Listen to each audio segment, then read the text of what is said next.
Nesse encontro de hoje, o tema será íntimos e parecidos. Uau! Queridos, intimidade não é familiaridade, tá? Nós estamos usando Moisés e João como exemplos de pessoas que foram mudadas por Deus, né? Em meio a um relacionamento mais profundo com Deus. Não é isso? Às vezes, nós podemos tratar a presença de Deus apenas de uma forma familiar. Como assim, pastor Gido? É você se acostumar tanto com aquilo que agora você a trata apenas como algo familiar e a intimidade fica deixada de lado, entende? Exemplo, quando alguém que você gosta muito, né, te faz uma visita depois de um bom tempo longe, né, claro, o que acontece quando ele chega na sua casa? Você o abraça, tudo é novidade, você quer ouvir as histórias dela, quer saber tudo, né?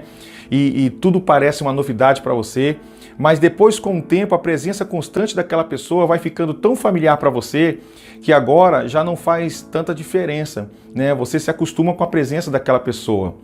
Quando você se acostuma com esse ambiente, tudo passa a ser apenas rotina, superficialidade. Você passa a tratá-la não mais como uma novidade porque você se acostumou com a presença dela ali todos os dias ao seu lado. Você sabe que o ambiente da igreja é um ambiente propício para termos intimidades com Deus, né? Porém, algumas pessoas se acostumaram tanto com aquele ambiente que se tornaram frias quando vão para lá.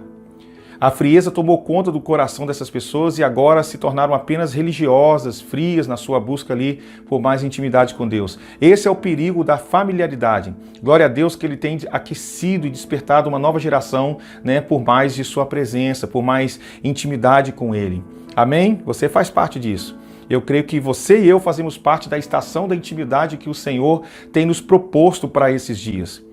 A verdadeira intimidade com o Pai, ela nos leva ao temor do Senhor, ao zelo, né? A intimidade nos leva a uma posição de obediência que, consequentemente, vai nos levar à maturidade espiritual. Intimidade fala da essência, do que é íntimo. Intimidade fala de uma relação mais próxima, né? Uma relação mais pessoal, que diz respeito aos nossos atos, os sentimentos, ou até mesmo pensamentos mais íntimos de alguém. Na intimidade com Deus, o que é passageiro perde espaço. Nós somos mutáveis, mas Deus é imutável. E com isso, então, temos a perfeita fórmula para a nossa verdadeira transformação de vida. A vida cristã, ela é uma vida de encontros, né? O encontro do comum com o incomum, o natural com o sobrenatural, o temporal com o atemporal, o amor com a indiferença, o imperfeito com o perfeito. João e Moisés entenderam essa dinâmica dos encontros e sofreram as suas benditas consequências disso. Antes, nós tínhamos aquele João arrogante e grosseiro, né? Um dia, ele se tornou o amigo de Jesus. Antes, João acreditava que Jesus só se aproximaria dos santos e puros da sua época. Mas ele começou a observar que Jesus não seguiu muito bem essa ideia. Jesus era acusado de andar com os pecadores, né? Tem um caso em particular que com certeza mexeu com os princípios e valores deturpados de João. Foi o caso de Zaqueu, lembra? Zaqueu era o maioral dos publicanos, odiado pelo povo e com certeza não preenchia a figura de santidade daquela época. Os publicanos cobravam impostos para os romanos e geralmente eles pediam mais do que necessário e ficava com esse a mais para eles mesmos. Jesus sabia tudo isso, mas mesmo assim desejou ir até a casa de Zaqueu. Poucas horas depois, né, o ladrão se tornou um homem honesto. João percebeu em caso como esse o que Jesus produzia, né, naqueles que se aproximavam dele e com certeza também decidiu se aproximar mais de Cristo, até mais que os outros, na verdade. Quando lemos os evangelhos, a gente percebe que a maior parte dos escritos no livro de João não se encontram nos outros evangelhos, né? João foi o único, pelo menos é que tem registrado aí nas escrituras, que colocou a cabeça no peito do Mestre Jesus. Com certeza essa intimidade, essa proximidade peculiar de João com Jesus é o que fez toda a diferença e que deixou marcas profundas no seu caráter. Veja esse texto comigo, olha que interessante, em Atos 4, versículo 13. Nesse versículo que se tratava de Pedro e João, diz o seguinte: perceberam o que a convivência com Jesus havia feito neles. Uau! Era perceptível na vida deles a transformação causada pela convivência com Jesus. Por serem íntimos, se tornaram parecidos com Cristo. top demais, né? O contato de João com Jesus o havia transformado, o havia mudado. Basta um toque de Deus para mudar algo em sua vida, mas uma convivência diária com ele vai mudar você radicalmente. Perceberam? Aquele mesmo João que antes era conhecido como o filho do trovão, hoje é conhecido como o apóstolo do amor. Aquele que queria queimar os samaritanos com fogo do céu, finalmente o fez, mas não para a destruição, e sim para a vida, pelo batismo no Espírito Santo. Quem foi ensinado antes pelo seu mestre João Batista a chamar os outros de raça de víboras, passou a chamar os outros agora de filhinhos. Tremendo, né? João percebeu que Cristo o queria perto e ele passou a corresponder com isso e a valorizar esse relacionamento. João deixou de lado as suas imperfeições e passou a focar seus olhos no coração de Jesus, amados. João zelava pelo coração de Jesus. Forte, né? Ele ouvia o coração do mestre e captava o que ele estava sentindo. A sua intimidade, a proximidade de Cristo o fazia alguém que possuía uma percepção de Cristo que os outros talvez não tinham. Isso é perceptível nas suas cartas, no seu evangelho. O imperfeito se rendeu ao que é perfeito. E eu pergunto, você já foi para a praia se bronzear? Você já foi na praia com o desejo de pegar uma cor mais bonita? Eu já. E quando eu vou, eu preciso usar um protetor de 300 ali, né? De tão branco que eu sou. Então, o que você fez para isso, né?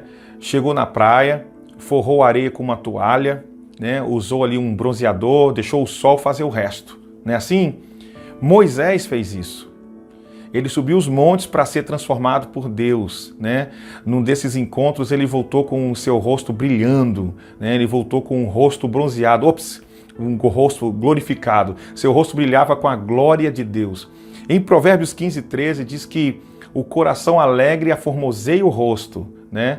Nesse texto aqui em Provérbios, o princípio é o seguinte: a condição do coração se reflete em atitudes, palavras e até mesmo na fisionomia, né? Moisés estava mergulhado na glória e seu rosto mostrava isso. Aquela face impaciente, medrosa, com o brilho do orgulho humano, deu lugar ao brilho do sol da justiça na sua vida. Claro que essa mudança em sua vida também não foi apenas em um momento com Deus, mas a cada subida no monte, a cada desaparecimento na nuvem, né? A cada trovoada da voz de Deus, ele ia sendo transformado. Lembra do texto do primeiro encontro nosso aqui na série? E todos nós, com o rosto descoberto, refletindo como espelho a glória do Senhor, somos transformados de glória em glória na mesma imagem, como pelo Espírito do Senhor. Forte, né? É de glória em glória. Isso fala do dia a dia, fala de um processo, né? Moisés, por exemplo, já ficou 40 dias nessa glória. Forte demais, né, irmãos? O grande problema é que quando depois de sermos tocados por essa glória, a gente falha no processo e nos desanimamos e paramos de nos expor a esse sol da justiça na nossa vida. A gente vai para debaixo da sombra do desânimo. Esses homens passaram por isso, mas o que os diferenciava de nós é que eles se levantavam e percorriam o caminho da intimidade. Eles sabiam que a única coisa que pode mudar essas imperfeições teimosas era aquela glória. Essa insistência e perseverança fez de um assassino, né, o homem mais manso da face da terra. O homem que matou e escondeu um egípcio na terra com medo dos outros, pede que seu nome seja arriscado do livro da vida por amor de um povo. Assim como João, Moisés ele se tornou o apóstolo do amor do Antigo Testamento. Forte, né? Na verdade, quando Deus falava com Moisés ali naquele texto, parecia um monólogo, pois Deus havia compartilhado seu coração de amor pelo povo com Moisés. Então veja o que diz em Salmo 103, versículo 7. Aos filhos de Israel o Senhor manifestou seus feitos, mas a Moisés, olha que forte, os seus caminhos. Agora, Moisés não estava com os olhos fixados nos milagres que presenciava, mas no Deus dos milagres. Ele viu o que ninguém via. O natural se misturou com o sobrenatural na sua vida. Nunca foi tão verdadeiro o ditado popular, né, que diz: digas com quem andas e eu te direi quem és. Forte, né? João e Moisés tinham tantas imperfeições como nós.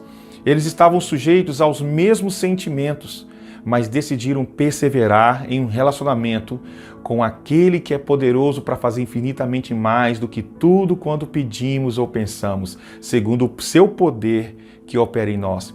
Em seu convívio com Deus, Eles não provaram de teorias e filosofias humanas, mas experimentaram da essência de Deus, comeram do pão vivo que desceu do céu, né? Beberam da rocha espiritual que é Cristo Jesus. Moisés e João romperam com os limites do humano com o divino.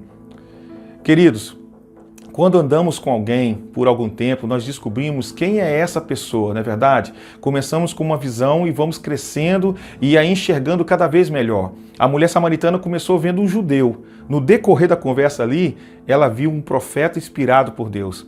Mas, no fim da mesma conversa, ela viu o Cristo, o Filho do Deus vivo. E a partir dali, somente a partir dali, ela foi um instrumento para levar toda aquela cidade a Cristo Jesus. Se você conhecer a Deus por meio da intimidade, tenha certeza que a sua vida nunca mais será a mesma.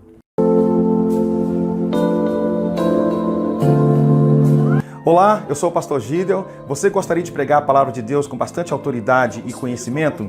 Clique aqui no link da descrição e descubra.